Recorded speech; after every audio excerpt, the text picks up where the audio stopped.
diante da mais sublime esperança.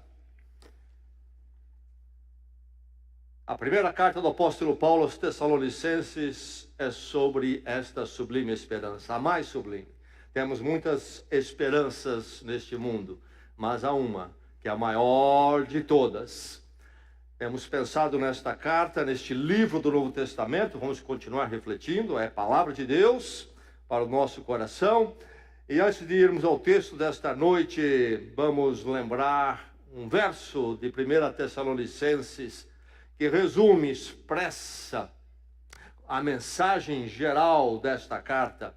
No capítulo 5, verso 23, vamos juntos proclamar, ministrar uns aos outros a palavra do Senhor neste verso. Juntos, que o próprio Deus da paz os santifique inteiramente, que todo o espírito, a alma e o corpo de vocês sejam preservados irrepreensíveis na vinda de nosso Senhor Jesus Cristo. Então aí está o verso, todo esforço para que nós sejamos preservados para a vinda do Senhor Jesus Cristo, a sublime esperança. Hoje vamos focar a partir do verso 13 do capítulo 2. 1 Tessalonicenses, capítulo 2, verso 13. E como parte da nossa reflexão nesta noite, quero incluir também o verso 1, no capítulo 1, o início da carta, o início do livro, a saudação, o endereço da carta e do livro. Diz assim, ali, o verso 1 do capítulo 1, Paulo, Silvano e Timóteo, à igreja dos Tessalonicenses. Em Deus Pai e no Senhor Jesus Cristo, a vocês graça e paz da parte de Deus e de nosso Senhor Jesus Cristo. Então, aqui nós temos o remetente, Paulo, Silvano e Timóteo, mas especificamente Paulo. O endereço, a igreja dos Tessalonicenses. A igreja, somente a igreja e nada mais do que a igreja. A carta é sobre a igreja, o livro, o ensino apostólico é sobre a igreja, é escrito a igreja. Agora o texto desta noite, capítulo 2, verso 13, vamos ler até o capítulo 3, verso 13, uma leitura mais longa, mas interessante e edificante para as nossas vidas. Vamos dar a nossa atenção, nossa energia, acompanhemos com paciência e com empenho a ouvirmos a palavra de Deus. Que agora então a leitura da palavra encontre dentro de você um coração aberto para ela. E a palavra de Deus possa tocar a sua vida nesta noite. Ouça a palavra. Diz assim: também agradecemos a Deus sem cessar o fato de que, ao receberem de nossa parte a palavra de Deus, vocês a aceitaram não como palavra de homens, mas conforme ela verdadeiramente é, como palavra de Deus, que atua com eficácia em vocês, os que creem. Porque vocês, irmãos, tornaram-se imitadores das igrejas de Deus em Cristo Jesus, que estão na Judeia. Vocês sofreram da parte dos seus próprios conterrâneos as mesmas coisas que aquelas igrejas sofreram da parte dos judeus, que mataram o Senhor Jesus e os profetas, e também nos perseguiram. Eles desagradam a Deus e são hostis a todos, esforçando-se para nos impedir que falemos aos gentios e estes sejam salvos. Dessa forma, continuam acumulando seus pecados. Sobre eles, finalmente, veio a ira. Nós, porém, irmãos, privados da companhia de vocês por breve tempo, em pessoa, mas não no coração, esforçamo-nos ainda mais para vê-los pessoalmente, pela saudade que temos de vocês. Quisemos visitá-los. Eu mesmo, Paulo, o quis, e não apenas uma vez, mas duas. Satanás, porém, nos impediu. Pois quem é a nossa esperança, alegria ou coroa em quem nos gloriamos perante o Senhor Jesus na sua vinda? Não são vocês? De fato, vocês são a nossa glória e a nossa alegria. Por isso, quando não podemos mais suportar, achamos por bem permanecer sozinhos em Atenas, e assim enviamos Timóteo, nosso irmão e cooperador de Deus no Evangelho de Cristo, para fortalecê-los e dar-lhes ânimo na fé, para que ninguém seja abalado por essas tribulações. Vocês sabem muito bem que fomos designados para isso. Quando estávamos com vocês, já lhes dizíamos que seríamos perseguidos, o que realmente aconteceu, como vocês sabem. Por essa razão, não suportando mais, enviei Timóteo para saber a respeito da fé que vocês têm, a fim de que o tentador não os seduzisse, tornando inútil o nosso esforço. Agora, porém, Timóteo acaba de chegar da parte de vocês, dando-nos boas notícias a respeito da fé e do amor que vocês têm. Ele nos falou que vocês sempre guardam boas recordações de nós, desejando ver-nos assim como nós queremos vê-los. Por isso, irmãos, em toda a nossa necessidade e tribulação, ficamos animados quando soubemos da sua fé, pois agora vivemos, visto que vocês estão firmes no Senhor. Como podemos ser suficientemente gratos a Deus por vocês, por causa da alegria que temos diante dele por causa de vocês? Noite e dia insistimos em orar para que possamos vê-los pessoalmente e suprir o que falta à sua fé. Que o próprio Deus, nosso Pai e nosso Senhor Jesus preparem o nosso caminho até vocês. Que o Senhor faça crescer e transbordar o amor que vocês têm uns para com os outros e para com todos, a exemplo do nosso amor por vocês.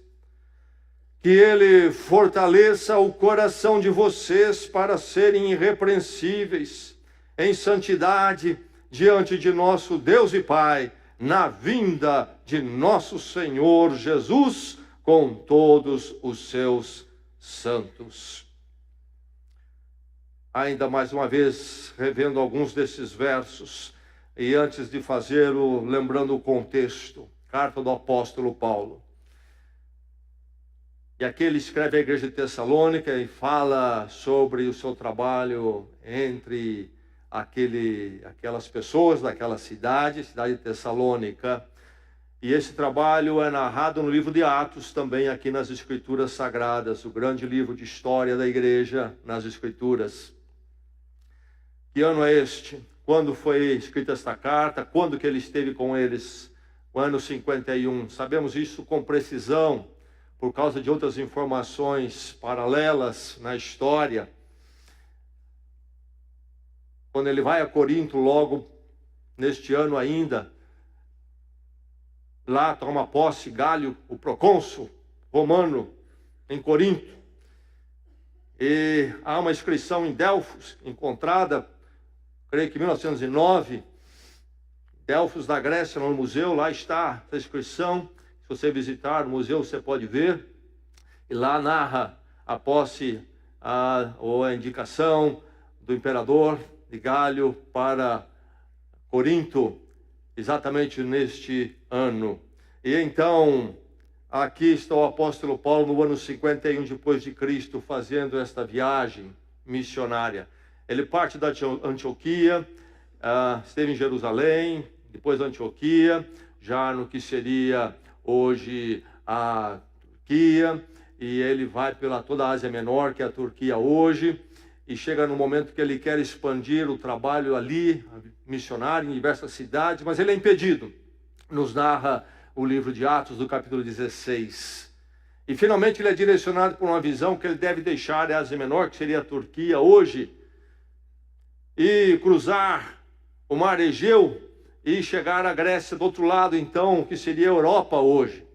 E ele vai, e ele passa por Filipos, onde é estabelecida uma igreja, mas ele sofre ali também, é preso inclusive, expulso da cidade praticamente, e vai dar em Tessalônica, onde ele prega o evangelho, muitos se convertem também, uma igreja nasce, e ele também é expulso de Tessalônica. E Jason, que o havia abrigado, é preso e é solto sob fiança. E ele parte, vai para Bereia, outra igreja nasce ali com o trabalho dele, mas o pessoal de Tessalônica que se opôs a ele, vai para Bereia agitar lá também, ele é expulso de Bereia. Vai dar em Atenas, fica em Atenas sozinho, finalmente o alcança Timóteo e Silas, que haviam ficado em Bereia, e ele envia Timóteo de volta para Tessalônica, porque ele quer saber como é que eles estão. E enquanto Timóteo e Silas voltam a Tessalônica, Paulo desce a Corinto. E então, de Corinto, ele recebe Timóteo de volta, em Corinto ele recebe Timóteo de volta com as informações. E ele escreve esta carta. É uma carta alegre, muito amiga, muito íntima, com relação à fé deles. Então lemos parte aqui desta carta nesta noite. O verso 13 diz: também agradecemos a Deus sem cessar o fato de que, ao receberem de nossa parte a palavra de Deus, vocês a aceitaram não como palavra de homens, mas conforme ela verdadeiramente é, como palavra de Deus, que atua com eficácia em vocês, os que creem. Verso 18: quisemos visitá-los. Eu mesmo, Paulo, o quis, e não apenas uma vez, mas duas. Satanás, porém, nos impediu. Capítulo 3, verso 1. Por isso, quando não pudemos mais suportar, achamos por bem permanecer sozinhos em Atenas.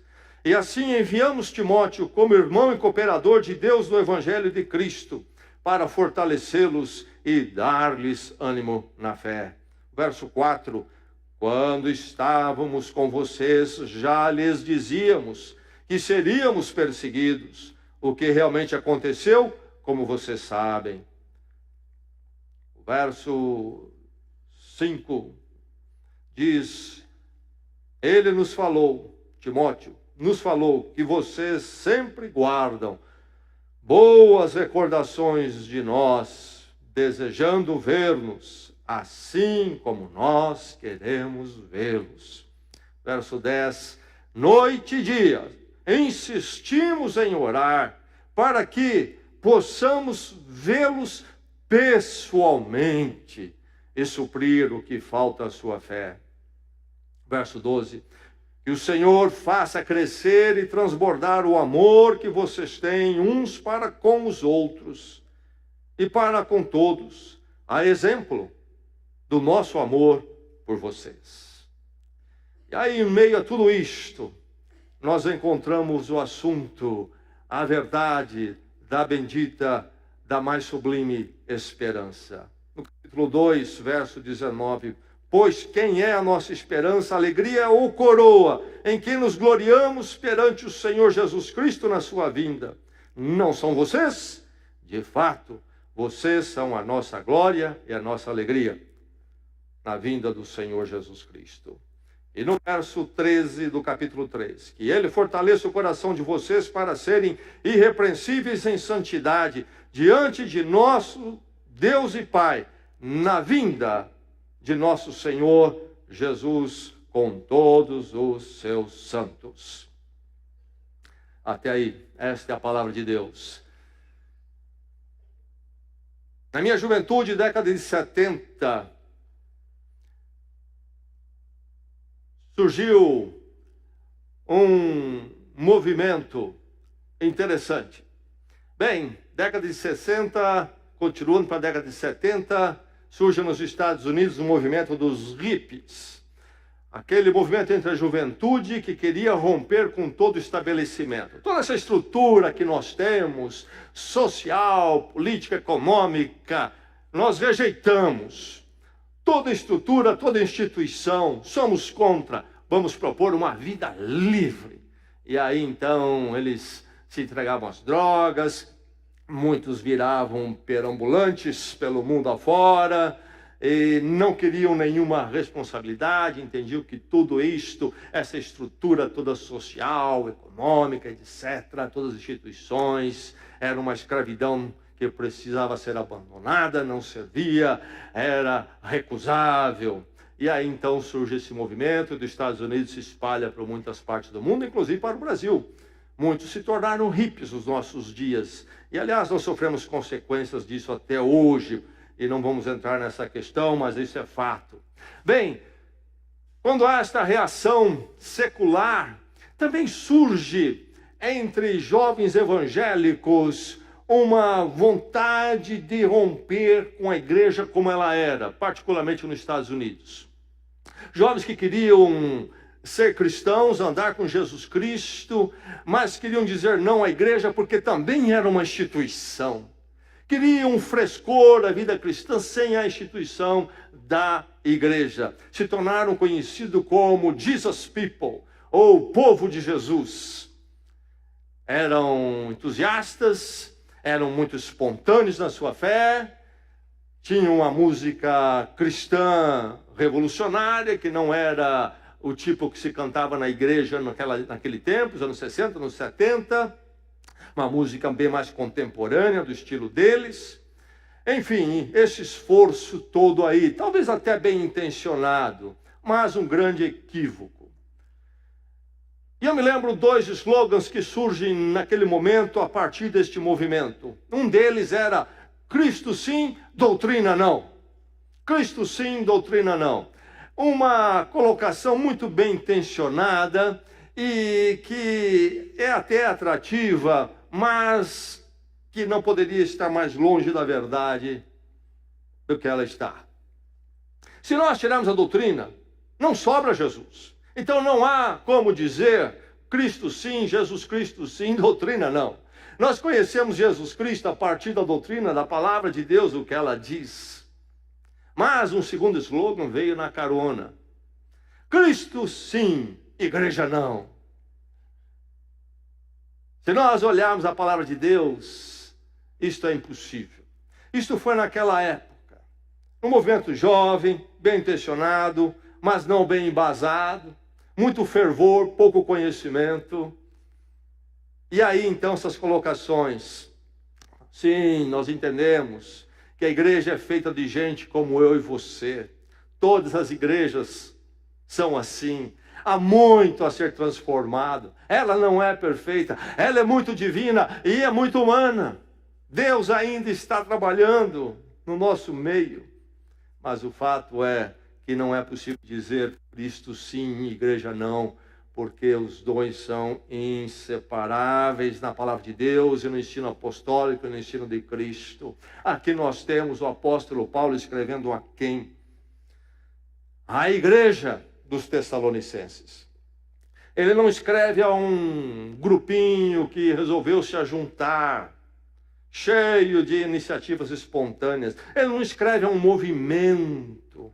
Não, ele escreve algo chamado igreja. E esta palavra igreja encontra toda uma estrutura e definição na palavra de Deus e no ensino apostólico. E ele vai dizer que eles se tornaram imitadores da igreja de Deus e Cristo na Judéia, isto lá em Jerusalém. A igreja de Tessalônica está na cidade de Tessalônica, grande cidade da época, a segunda cidade da Grécia hoje. Isto é, na Grécia. Mas Paulo esteve em Jerusalém, veio de Jerusalém, ele sabe o que se passou lá. Então a igreja lá na Judéia, em Jerusalém, sofreu perseguição. E vocês são semelhantes a eles, igreja também de Deus em Cristo. uma carta à igreja, e todo o ensino aqui é para a igreja, e quem não é igreja não pode receber esse ensino, porque é para a igreja. E aí nós encontramos aqui a vida da igreja. Paulo fala muito de comunhão, expressa muito a vivência da comunhão. Ele fala também do amor, essa experiência que deve ser parte da igreja, que a igreja persegue com muita luta, muito sacrifício por causa daquilo que está em nós ainda, que não é como Deus quer. Mas o fato é que Paulo vai falar então da vivência da igreja, e junto, vivência da igreja, ser igreja, e junto o retorno de Cristo. Duas coisas aqui então que vão passo a passo. O fato é, quando nós lemos esta carta e lemos outros ensinos das Escrituras, a igreja é simplesmente primordial. A igreja é simplesmente primordial. O Senhor Jesus Cristo não deixou outra coisa a não ser igreja. Ele não criou uma outra organização. Jesus Cristo não criou 2 ou 3, 4. Uma só, e chama-se igreja. A igreja de Cristo, ele fala aqui. Porque a igreja é a tradução do termo eclesia no grego, que era o termo para o ajuntamento das assembleias da democracia na Grécia. Quando os cidadãos então iam para o anfiteatro, por exemplo, teatro ou estádio, e se reuniam para decidir algo da cidade, aqueles que tinham direito ao voto e à discussão. E agora Jesus toma esse termo e aplica à sua igreja. Por isso que Paulo deixa bem claro, há muitas eclesias por aí, mas estou falando da eclesia de Cristo, a igreja de Cristo. A igreja é primordial. Quando nós lemos esse texto, fica muito claro. A mensagem para você da palavra de Deus nesta noite é esta: comprometa-se com a igreja de Cristo. Comprometer-se com a igreja é primordial. Você está comprometido com a igreja de Cristo? Se você conhece a Cristo, se você se encontra com a verdade de Cristo, e a verdade de Cristo então vem à sua vida e o transforma, o evangelho, você necessariamente haverá de ser incluído na igreja, fazer parte da igreja, estar comprometido com a igreja. Comprometa-se com a igreja. Estou falando a um coração comprometido com a igreja aqui nesta noite, ou um coração que não está comprometido? Estou falando a um coração comprometido pela metade, ou estou falando a um coração que está comprometido por inteiro? Comprometa-se com a igreja, meu irmão, e se você não faz parte ainda da igreja, que você possa chegar ao conhecimento de Jesus Cristo, ser transformado, fazer parte desta esperança mais sublime das esperanças, ter um nexo na sua vida finita e mortal e caminhar junto com a igreja de Cristo. Como é maravilhoso fazer parte da igreja. Celebre a obra da palavra. É a igreja. A igreja é causada pela palavra. A causa é a palavra. Diz o apóstolo Paulo no verso 9, vocês a aceitaram, aliás, vou me referir ao verso 9 do capítulo 1, que já vimos no domingo retrasado. Vocês a aceitaram a palavra, e ela transformou. E lá ele diz, vocês deixaram o culto aos ídolos para cultuar o Deus vivo e verdadeiro. Eles receberam a palavra, e a palavra os transformou. Receberam o evangelho de Jesus Cristo na pregação apostólica e foram transformados. Então, se eles foram mudados em Cristo é por causa da palavra.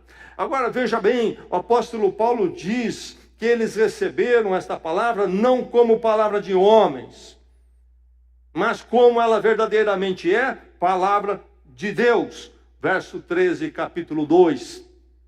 E na tradução que nós temos, diz, vocês receberam não como palavra de homens, mas como palavra de Deus. E é interessante porque realmente no original grego não temos esse primeiro como. Seria mais literalmente então assim, vocês receberam não palavra de homens. Isto é, não como, mas não palavra de homens, mas como verdadeiramente é a palavra de Deus. Essa nuance é importante, é assim, porque torna a verdade mais profunda. Paulo não está colocando aí a mensagem dele, a palavra de Deus, como algo que pode estar debaixo de uma análise e julgamento subjetivo. Vocês poderiam receber como palavra de homens, mas vocês receberam como palavra de Deus. Não. Ele está dizendo, vocês receberam não palavra de homens, mas como verdadeiramente é, palavra de Deus. Agora note bem, palavra de Deus. Palavra de Deus, o apóstolo Paulo pregou, mas ele diz, aquilo que eu estou pregando não é minha palavra, é a palavra de Deus. Às vezes perguntam sobre a inspiração das Escrituras. Nós sabemos que o Novo Testamento é a palavra de Deus e precisa ser recebido como palavra de Deus, ou então nós temos uma incoerência tremenda aqui. A verdade é que nós temos aqui a palavra de Deus, não é a palavra de homens. Não é a sua palavra, não é nem mesmo palavra da igreja. A igreja é causada pela palavra. A palavra vem de Deus antes da igreja, e ela causa a igreja, causa a minha transformação, causa a sua transformação em Cristo. A palavra de Deus, esse de Deus, do genitivo, é de onde vem então a quem pertence, não vem de homens. É de Deus. O que nós temos aqui é a palavra simplesmente de Deus. Você quer direção para a sua vida? Você quer esperança? Quer encontrar o perdão e a graça? Na palavra. Ela é a resposta. E esta palavra então que causa a igreja, transforma e constitui este povo como igreja. E eles aqui então perseveram o quê? Na palavra. A palavra de Deus que atua com eficácia em vocês, os que creem, diz o verso 13. Esta palavra que produz esta perseverança, esses frutos, esses resultados, esse continuar. Palavra de Deus que atua com eficácia em vocês, os que creem. E eles permanecem perseverantes como igreja, então, imitadores da igreja de Deus em Cristo Jesus. O que nós estamos falando, quando nós estamos falando da igreja? Nós estamos falando de uma obra que a palavra de Deus realiza. Se nós estamos aqui reunidos nesta noite, é porque a palavra de Deus fez isto. O que nós temos aqui não é resultado de palavra de homens e vontade humana. É palavra de Deus agindo. A igreja é fruto da palavra. E a igreja vive pela palavra. Então, quando nós olhamos para a igreja, precisamos considerá-la de forma primordial, celebrando aquilo que a palavra de Deus realiza e faz. Jesus Cristo deixou a igreja. Celebre a obra da palavra. Celebre a obra chamada igreja, obra da palavra. Você está celebrando, você celebra isso na sua vida, você celebra algumas coisas, eu sei. Mas seria trágico se você, que celebra tantas coisas, não celebrasse de uma forma primordial aquilo que a palavra de Deus faz, aquilo que se chama igreja. Isso não aconteça na sua vida, pela graça de Deus. Comprometa-se com a igreja. Desenvolva uma paixão irresistível. O apóstolo Paulo fala no verso 17 sobre as saudades que ele sentia deles. Esta ansiedade, esta paixão. Nós que falamos português, temos a palavra saudade, e vez outra nós escutamos algum comentário sobre a riqueza dessa palavra, da nossa língua, etc. Os tradutores, então, ao ver o texto no grego antigo, traduziram o que tem lá por saudade. O que é que tem no grego antigo? Lá, na verdade, são duas palavras: desejo intenso. Os tradutores tomaram os dois termos e verteram por saudade. A palavra saudade é rica, nós sabemos, mas também tem o lado desgastado dela pelo uso comum. É importante notarmos essa intensidade de desejo aqui. É algo muito profundo. O apóstolo Paulo não está falando de uma paixãozinha, uma saudadezinha. Ele está falando de algo que parte o coração dele. Um desejo intenso, no verso 17, em vê-los, por causa da ausência de vocês. E aí nós encontramos ele nessa paixão irresistível, colocando todo o empenho, Verso 17, capítulo 2, esforçamo-nos ainda mais para vê-los pessoalmente. O apóstolo Paulo está enviando uma carta, mas a carta não é substituto para a presença pessoal. O apóstolo Paulo não crê em comunhão virtual, igreja de internet, pregação e culto de internet. Claro, na impossibilidade que ele vive, então vai a carta. Sim, talvez a internet. Estive com, por exemplo, uma pessoa que não pode vir à igreja mais, a nossa igreja membro. Impossibilitado mesmo por motivo força maior. Mas me disse, estou acompanhando pela internet todos os domingos. Mas eu me lembro quando essa pessoa podia, ela estava aqui conosco sempre.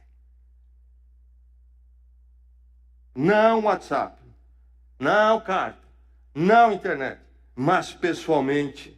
Esforçamos-nos ainda mais para vê-los pessoalmente. E ele vai dizer mais, fizemos todo o esforço. Fizemos todo o esforço. Quando ele diz esforçamos-nos ainda mais, isto é, fizemos todo o esforço. Mas não pôde voltar. E aí ele vive esse drama. Privados da companhia de vocês, ele diz no verso 17 do capítulo 2, estamos privados da companhia de vocês, é um drama para nós. E a palavra privados aqui é a palavra que era usada para quando alguém ficava órfão. Uma criança. E ele diz que esse é o drama dele. Iguala ao de uma criança que perde pai e mãe quando ele pensa que ele não pode estar com eles. Esta paixão irresistível. E cria uma ansiedade, uma agonia. Não podemos suportar mais permanecer sozinhos. Não suportamos mais escolhemos permanecer sozinhos. E enviamos Timóteo. Ele chegou a Atenas, foi corrido de Filipos, foi expulso de Tessalônica, foi expulso de Bereia, vai dar em Atenas, grande cidade da época, com todo aquele momento filosófico, e também todo tipo de Deus. Capítulo 17 de Atos, temos a narrativa de Paulo em Atenas. E lá ele começa a debater na praça. E eles o levam ao Areópago, um lugar onde os entendidos, reconhecidos intelectuais ali faziam julgamento das ideias. E se você visita Atenas hoje, você pode ir ao Areópago, perto ali do Partenon. E quando a gente chega ali, no Areópago, há uma grande placa de metal e todo o discurso de Atos 17 está ali. Você pode ler no encosto daquela montanha rochosa. Ela está em Atenas, uma cidade pagã, uma cidade que não tem nada do Evangelho, nem o conhecimento de Deus único segundo a revelação em Israel. Cheio de ideias humanistas. Depois de ser corrido em tantos lugares, vai estar em Atenas. Finalmente chega Timóteo, que havia ficado em Bereia, e Silas, Silvano, companhia. Não sei se você já esteve em alguma cidade estrangeira, longe, distante daqui, onde você não conhece ninguém. Eu lembro algumas vezes que eu passei a experiência. Uma vez eu estava em Bangkok. Isso é muito longe. Sozinho. Não conhecia ninguém, numa cidade estranha, uma língua que não faz o menor sentido. É porque houve um defeito no avião, acabei lá por 2, 3 dias. Longe da família. Pensava na família, está do outro lado do mundo. Não conheço ninguém aqui. Terrível. E Paulo, ali nessa situação, chega então os companheiros, depois de ser expulso de 3, 4 cidades, grande conforto, uma cidade oposta ao Evangelho, E ele escolhe enviar Timóteo de volta a Tessalônica e ficar só. Ele precisa saber. Ele precisa estar em contato com os irmãos de Tessalônica. Esta paixão irresistível está no seu coração, meu irmão, minha irmã. Ouça a palavra, que é a palavra de Deus. Há esta paixão ou não há? Desenvolva uma paixão irresistível. Comprometa-se com a igreja. Pratique a comunhão presencial, então. Aqui nós encontramos o apóstolo Paulo dizendo: Timóteo acaba de chegar. Ele nos conta sobre o amor que vocês têm, desejando ver-vos assim como nós queremos vê-los, falando que vocês querem nos ver como nós também queremos vê-los. Verso 6 do capítulo 3, Timóteo vem, ele chega e nos conta sobre o amor de vocês. O apóstolo Paulo agoniza: eles estão sem minha presença. Como é que aqueles crentes novos, aquela igreja nova está? Eu quero estar vivendo a toda pressão ou não. Mas Timóteo vem e diz que eles têm um amor muito grande por Paulo. Eles continuam firmes na fé e no amor por Paulo. E Timóteo diz que eles desejam ver Paulo tanto quanto Paulo deseja vê-los. Paulo encontra então conforto. Onde? Já que não é possível estar presente, ele encontra conforto no fato de que tanto nele e Tessalônica há o mesmo desejo de querer estar juntos. Comunhão presencial. A igreja de Jesus Cristo. Às vezes tem crentes que dizem: pastor, não fui à igreja. Muitos pastores ouvem isso. Mas o meu espírito estava lá. E um pastor respondeu para um membro que disse isso: pastor, não fui domingo à igreja, mas meu espírito estava lá. E disse: minha irmã, lá não é centro espírita. Não manda o espírito. Vai você.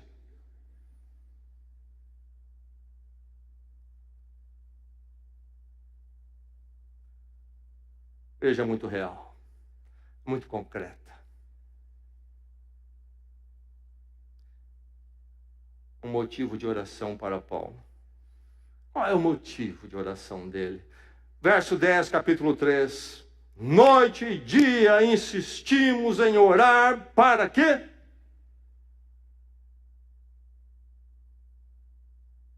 Para quê? Um pastor me disse: sabe, José, o povo se reúne para cultuar, eles não querem saber nada da palavra de Deus, não. Eles querem saber se a pereba na perna vai sarar. Só isso.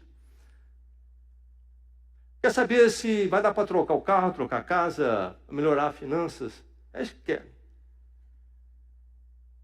Imediatismo materialista. Noite e dia insistimos em orar para que possamos vê-los. Noite e dia, orando para que possam vê-los, estar com a igreja. Esta dependência de Deus, entendendo que é uma obra de Deus, essas visitações que o próprio Deus e o Senhor Jesus preparem nosso caminho. Isto é, torna impossível. E por que Paulo não foi ainda? Se há esse desejo, esse anseio, porque, não obstante ele ter todo este anseio, ele não pode estar. Ele diz: Satanás nos impediu. Satanás nos impediu. E impedir aqui é colocar um bloqueio na estrada, literalmente, essa é a ideia. Não quer dizer que havia um bloqueio na estrada, foi impedido de cruzar a estrada, nas estradas romanas que passavam por ali, mas, metaforicamente, o diabo fez alguma coisa que impedia. Especulam o que foi. Talvez a fiança que Jason pagou às autoridades ficou ali detida, retida, como garantia de que Paulo não voltasse para lá. Ou talvez outras coisas. Será que foi a enfermidade de Paulo? O que foi? Uma condição pessoal? Uma condição política? Legal? De alguma forma, Satanás trabalhava para impedir. E aí eu quero que você escute bem isto. Toda vez que você encontra razão, motivação, alternativa para não estar com a igreja de Cristo, é obra do maligno. Você me ouviu, meu irmão?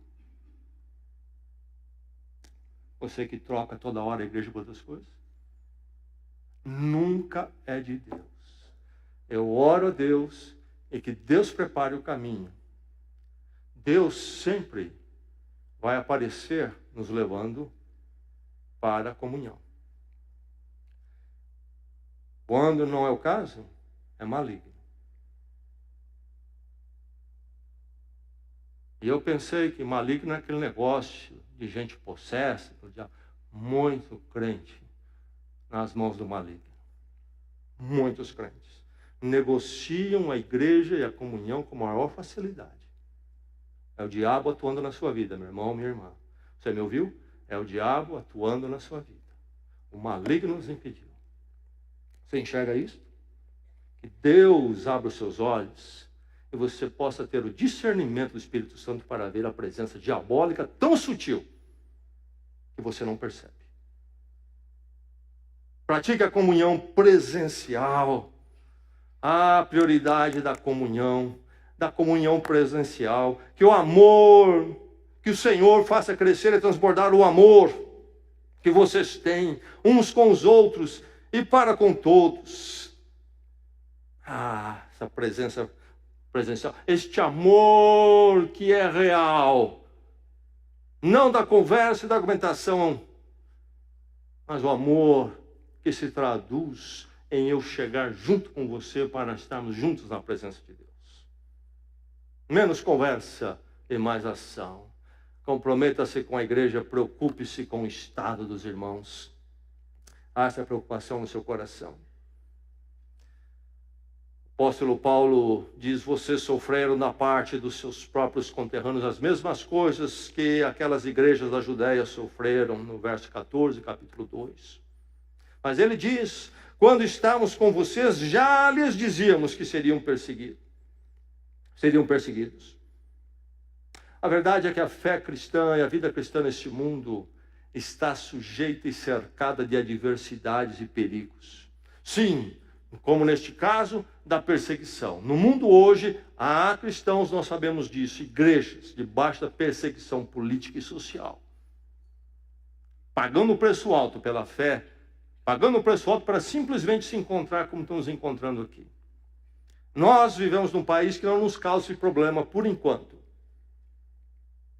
Mas então nós não temos adversidades nem perigo. Meu irmão, o diabo não vai ficar quieto. Há outros jeitos. E deixe-me dizer que eu não sei qual é o pior. Se é uma perseguição, uma adversidade frontal, como os nossos irmãos enfrentam em lugares onde as leis, a situação política e social bate contra a fé, ou a adversidade e perigo é muito pior quando nós estamos numa situação de tranquilidade e conforto como nós temos aqui. Eu desconfio que esta é mais perigosa. Porque eu noto pelas informações, e você também se acompanha, que os irmãos naquela situação difícil têm um fervor e um compromisso que nós não encontramos nesse conforto todo. Não é verdade? Não é verdade? Se Deus enviasse para nós um tempo um pouquinho mais difícil, essa árvore ia ser sacudida aqui. Essa árvore ia ser sacudida. Alguns frutos iam cair, mas o que ficasse ou ficar seria de uma fibra bem diferente. Não é verdade? Paulo se preocupa, porque essas lutas todas, de um jeito ou de outro, meu irmão, batem contra a nossa fé e querem nos derrotar e nos derrotam. Quantos de nós em frieza, quanto ao cultuar a igreja, andar com Cristo. E alguns gostam de dizer: eu não gosto da igreja porque é a instituição. Eu citei isso na introdução aqui desta mensagem nesta noite. A verdade é que a igreja é dizer algo que é organizado e estruturado. Se nós pensamos que a igreja é um movimento sem nenhuma forma, e cada um faz o que quer, e que amor é qualquer coisa que nós entendamos, não é igreja, não entendemos igreja. A igreja tem sua ordem. Aliás, logo após esta primeira carta aos Tessalonicenses, Paulo escreve a segunda, porque surgem algumas questões em relação a essa primeira carta. Ele precisa esclarecer melhor.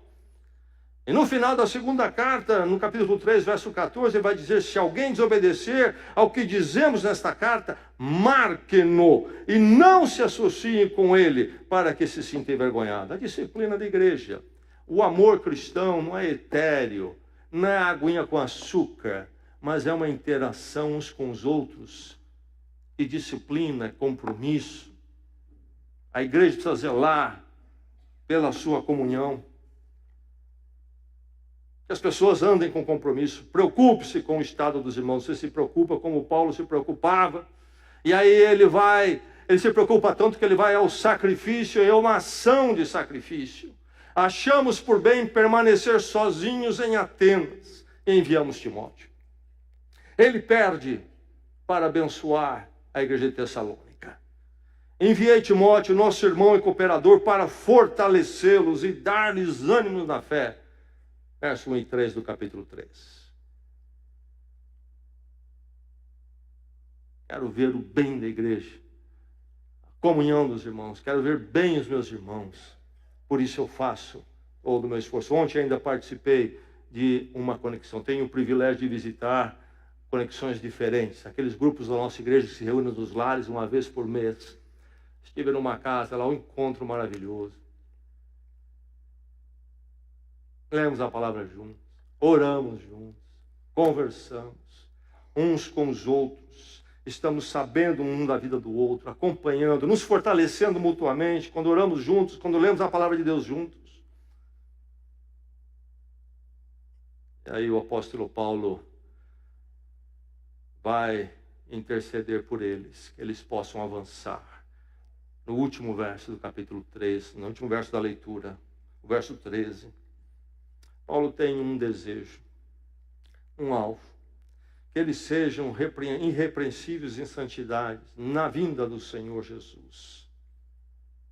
Paulo está preocupado com eles e quer andar com eles para ser uma força no meio deles, para junto reforçar a igreja, a fim de que então mais forte todos os irmãos e a igreja caminhem na direção da vinda do Senhor Jesus Cristo. E ele pergunta no verso 19 do capítulo 2, quem é a nossa alegria ou coroa, em quem gloriamos perante o Senhor Jesus Cristo na sua vinda? Quando ele pensa na vinda de Jesus Cristo, quem seria a coroa dele? E aí a palavra coroa. No português temos uma só, no grego duas. Diadema, que é uma palavra que temos no português, que vem do grego, e a outra é usada para o nome das pessoas, Stefano.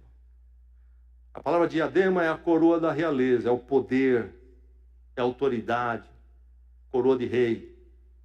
Mas Paulo não usa diadema aqui. Quando fala coroa, ele usa Stefano. O que é Stefano?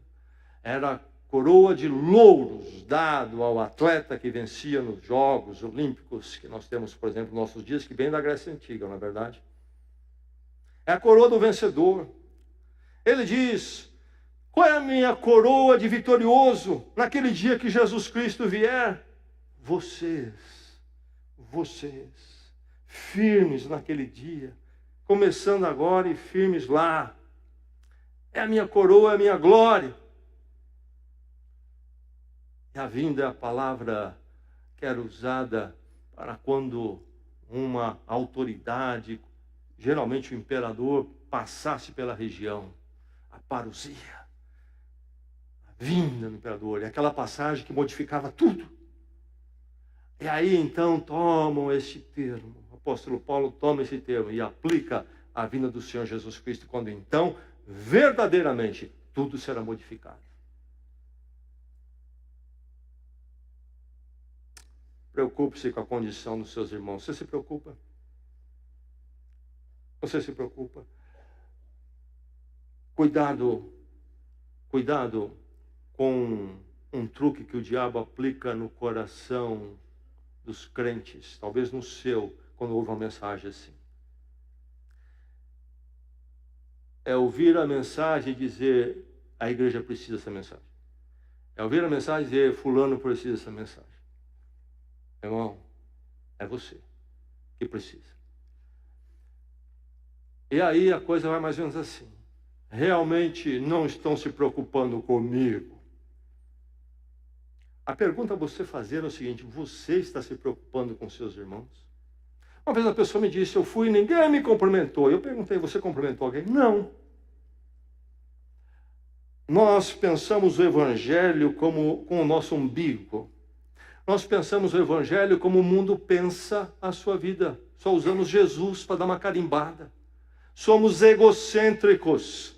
Não aprendemos o que é ser igreja. A questão é, você está preocupado com seus irmãos. Você está orando por eles. Você está encorajando. Você está afirmando. Você está ministrando. Às vezes com a presença apenas. Que ministração poderosa. Quando você está ao meu lado. E eu não estou só. Paulo diz, fiquei sozinho em Atenas. Que isso não aconteça com ninguém. Você esteja ao lado. Talvez não precise dizer mais nada. Estar ao lado. Estar presente. Não, Paulo cultuou sozinho em Atenas. Que bom se tivesse Silas, Timóteo com ele cultuando. Em Filipos, tomou uma surra das autoridades. Uma surra naqueles dias. Terrível. Rasgava a pele. E foi jogado no fundo da prisão. E diz Atos 16 que estava ele lá com Silas, os dois presos. E o que eles faziam? À meia-noite cantavam naquela cela imunda. Como é bom ter alguém do lado que canta os louvores do Senhor comigo. Que Deus nunca nos prive da igreja. Que nenhum de nós tenha que atravessar esta vida sem a igreja. Mas que Ele nos dê sempre a igreja. Até aquele dia da sua vida. Comprometa-se com a igreja, meu irmão. A palavra de Deus lhe desafia. Comprometa-se de forma prioritária enquanto aguardamos a vinda de Jesus. Vamos orar.